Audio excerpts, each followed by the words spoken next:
Assalamu alaikum. Inch'Allah, nous tabi'er la vidéo 2 concernant les hypothèses de calcul du BA. Alors, on a le fameux diagramme de Navier. Alors, la première convention, on peut dire, puisqu'il y a 7 points qui sont un peu partout dans toutes les règles d'auparavant, de la 108, de 80. Donc il n'y a pas de... Les sections restent droites, planes, après déformation. Il n'y a pas de glissement relatif entre les armatures d'acier et le béton. C'est-à-dire, chaque armature subit la même variation linéaire que la gaine de béton que l'entoure, supposément fissurée s'il s'agit d'une armature tendue. Il y a aussi le raccourcissement relatif du béton est limité à 3,5 millièmes en flexion et à 2 millièmes en compression centrée. L'allongement relatif de l'armature la plus tendue est limité à 10 millièmes. Il y a la règle de 3 pivots A, B et C. On a la région la plus tendue. Sollicitation est une traction simple en flexion accompagnée de traction. L'axe neutre est en dehors de la section. Celle-ci est entièrement tendue. Le pivot B, compression. Cette région est caractérisée par un raccourcissement ultime du béton comprimé, constamment égal à 3,5 pour 1000. 3,5 pour 1000.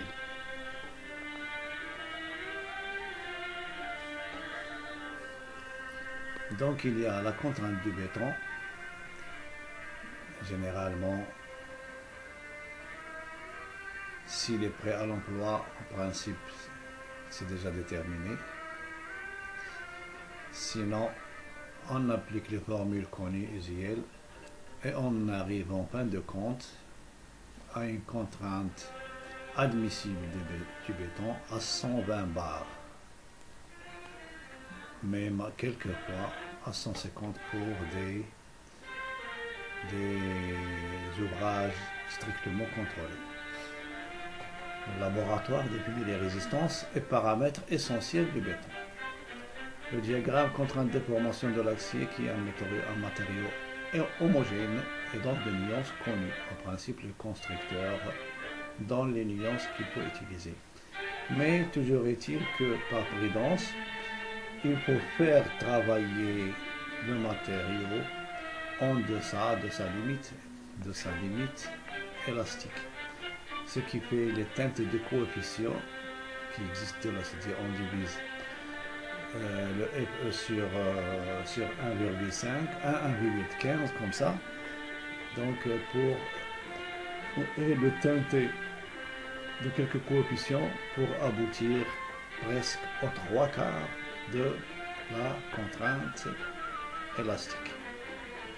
Donc en flexion, ça varie. Compression flexion entre 2 millièmes et 3,5 pour 1000. Les positions que peut prendre le diagramme de déformation d'une section droite passent au moins par les 3 pivots, comme je vous ai dit tout à l'heure. Alors, l'erreur qu'on peut tolérer dans tout ça, par rapport au centre de gravité des nappes, des barres, est à plus ou moins 15%. Et c'est là le hic. Parce que c'est assez fastidieux, c'est ça l'erreur inéluctable pour faire un calcul rigoureux.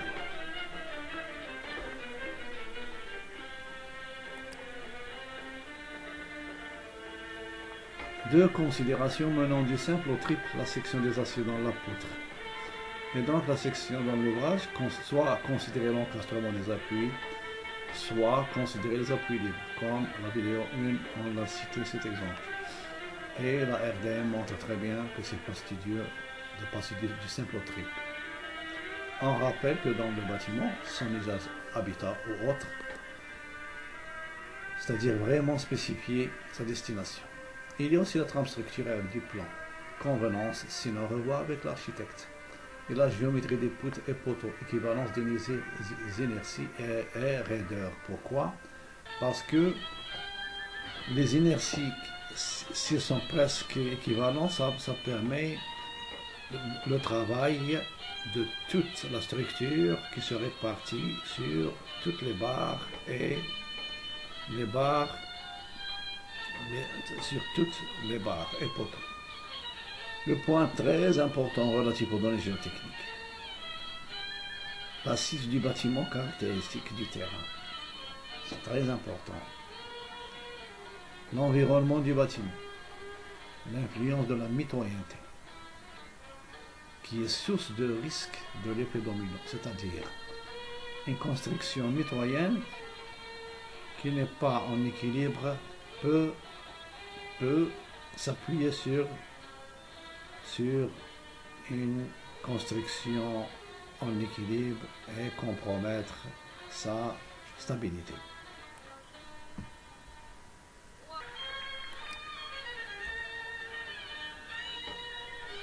Une démarche pour s'assurer que les matériaux travaillent en deçà de la limite admissible.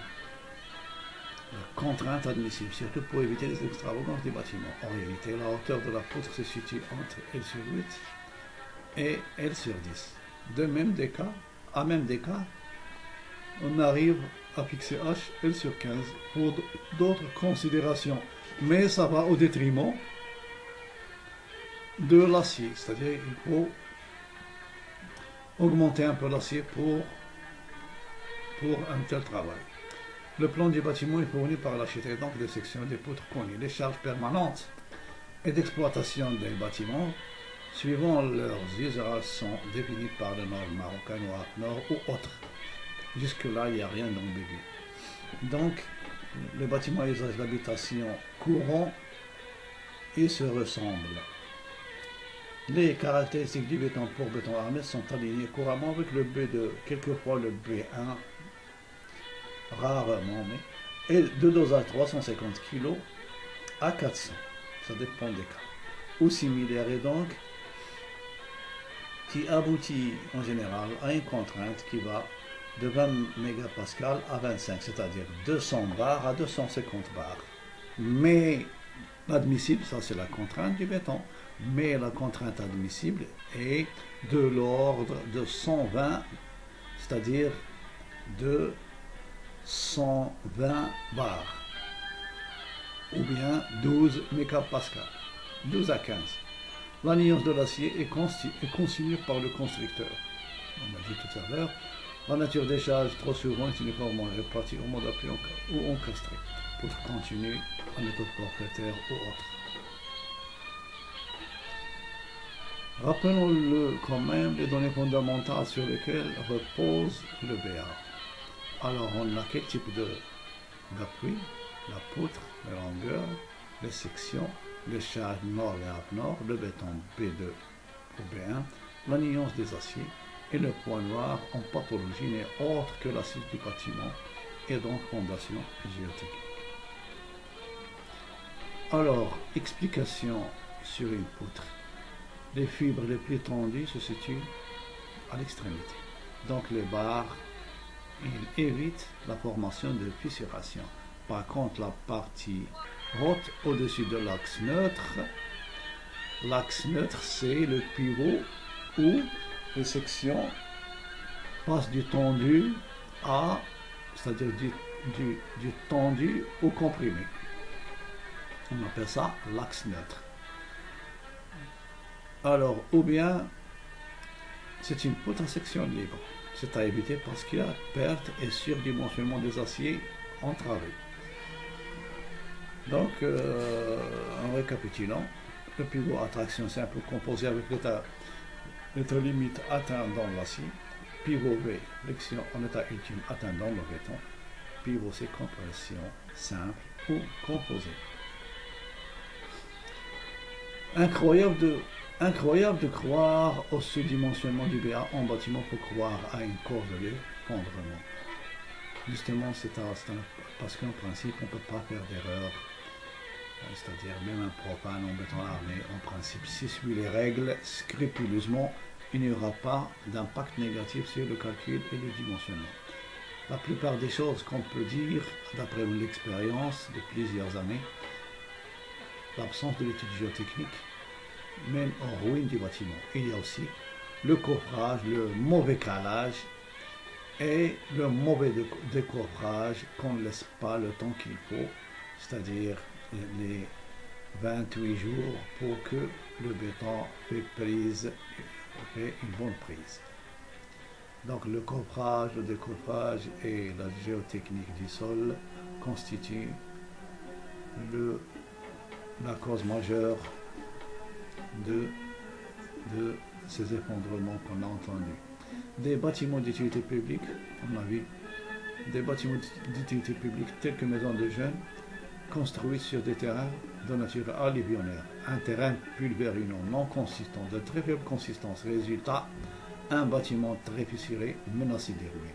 Pourquoi? Parce que le BET prend une résistance de sol par défaut de barre sans voir même le site, dimensionne les fondations par application et insouciance, instabilité de la semelle. Donc, ce qu'on peut dire au niveau de la semelle,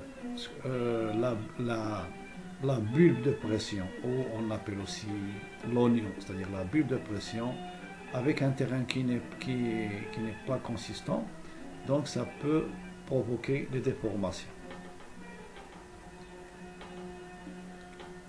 Alors, l'équilibre fondamental, la fondation, les normes et les trames en BA.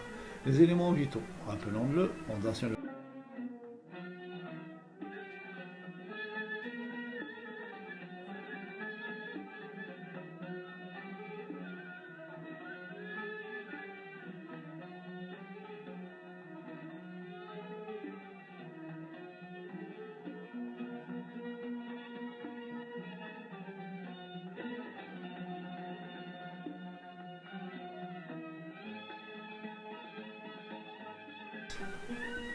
C'est très important. Alors on repart de la charge transmise à la poutre. Alors la représentation en 3D se présente comme ça. Notre poutre et la charge. La charge propre de la poutre plus les charges permanentes et d'exploitation. Ça revient à dire ça. Un point important à signaler, si on considère la surface rectangulaire, c'est-à-dire on considère cette surface un rectangle,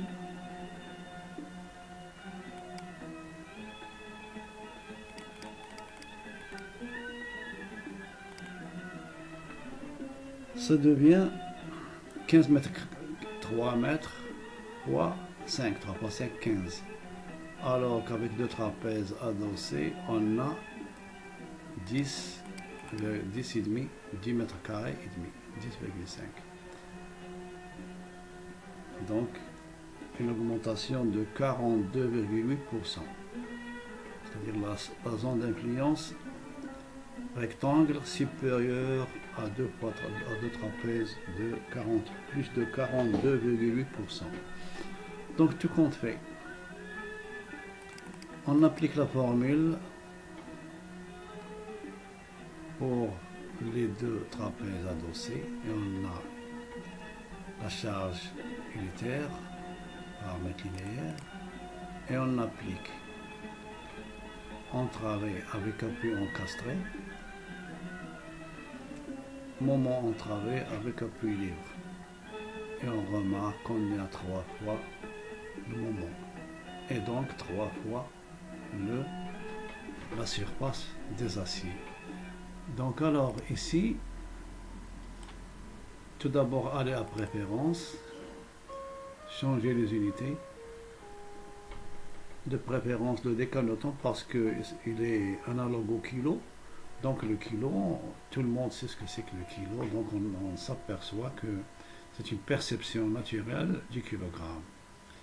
Le décanotant par mètre comme moment et le décanotant par centimètre carré, ce qui revient à dire au bar. Donc, ok. Alors, disons pour les différentes combinaisons, il faut y aller ici par exemple, pour faire 3 haute adhérence 16 plus 3 haute adhérence 12, ça nous donne 9,42 mètres. 9,42 mètres carrés. Or, nous, il nous faut 12,3 cm carrés d'après les calculs. Donc, on reprend une deuxième itération et là, on va faire 4T16 plus 4HA12. Ça donne 12,57 cm carrés, soit 4T16 plus 4T12 en travée sur appui libre. Par contre, pour le moment à l'encastrement, on aura 4,1 cm² qui correspond de toute façon pour utiliser aussi les dispositions constrictives pour les armatures. Donc 3HA12 plus 3HA10 égale 5,75. Vous voyez la différence? D'ailleurs, pour les PME, pour les petites et moyennes entreprises, le T16 pour les découper, il faut ainsi. Donc c'est laborieux. Donc si on emploie le T12, T14 et T10, ça convient pour le façonnage d'une façon simple. Alors, on a le moment. Donc, en partant d'ici, on a les aciers, c'est-à-dire 5,75. On va écrire 5,75 et 3T10, le montage, c'est-à-dire la partie comprimée. 3T10, ce qui fait 3T10. Alors, on revient ici. 3HA10.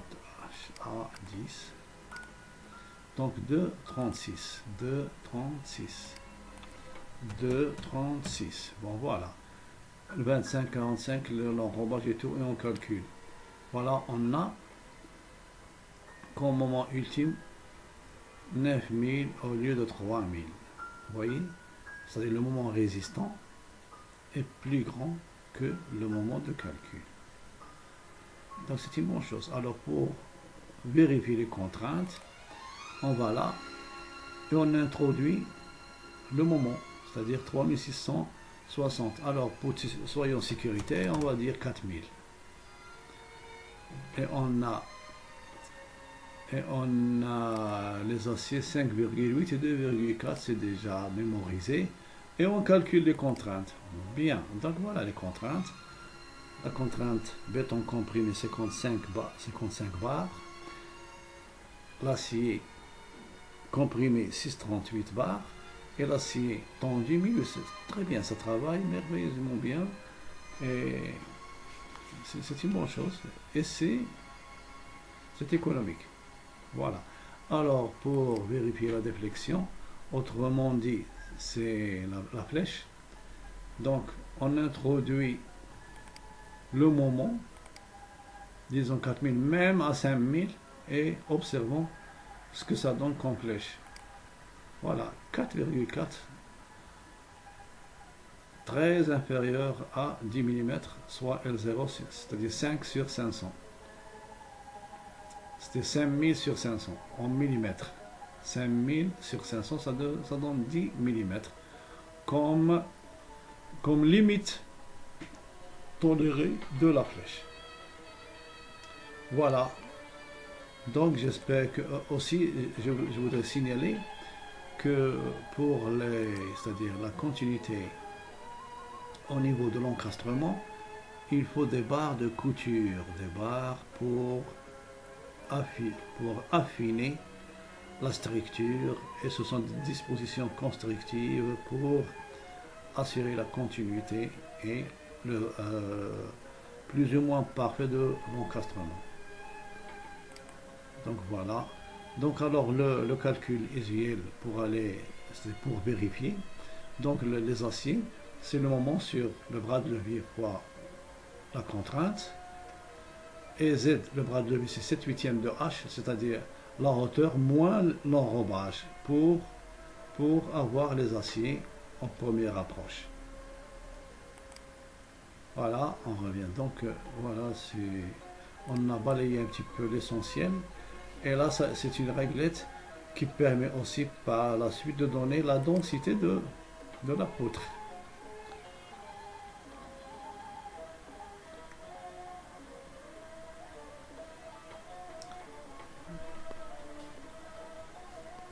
Alors ça va venir un peu de temps. Donc alors on va voir la densité de l'acier parce que c'est un élément capital pour la densité, pour l'optimisation. Alors généralement on aura pour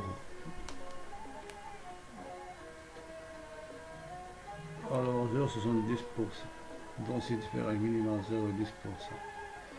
0,10%, 70%. Donc la section d'acier sur la section du béton, c'est ce que l'on appelle la densité de l'armature.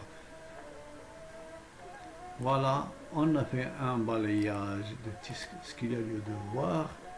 Et merci de votre attention et à